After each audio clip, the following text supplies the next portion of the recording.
যতদিন পর্যন্ত আমাদের প্রধানমন্ত্রীর ক্ষমতা বাংলাদেশে ছিল অতদিন পর্যন্ত আমাদের বিশেষ করে গোপালগঞ্জওয়ালাদের বিভিন্ন জেলায় যে একটা আলাদা একটা ভিডিও পাওয়ার ছিল, একটা মর্যাদা ছিল।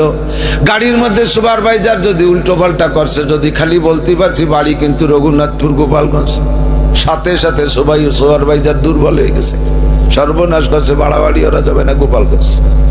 গোপালগঞ্জের ফজিলাতে আমরা এতটুক দুনিয়ায় পাইছি, সেখান থেকে আমরা বুঝে নিতে পারি বিশ্বনবীর উম্মত পরিচয় দিতে পারলে হাসরের মাঠে আল্লাহ পাক রব্বুল আলামিন সব নবীদের চাইতে আগে আপনাদের ব্যবস্থা করবে।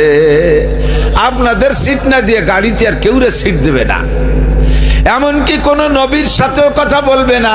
আদম আলাইহিস সালামের সাথে কথা বলবেন না, ইব্রাহিম খলিলের সাথে কথা বলবেন না, নূহ মুসা ঈসা আলাইহিমুস সালামের সাথে আল্লাহ কথা বলবেন না, যতক্ষণ পর্যন্ত আপনাদের একটা সমাধান না হবে। আমরা এই নবীর উম্মত হওয়াতে সকলে খুশি, বলি আলহামদুলিল্লাহ। আমাদের সময় কিন্তু সবার চাইতে আবার কম।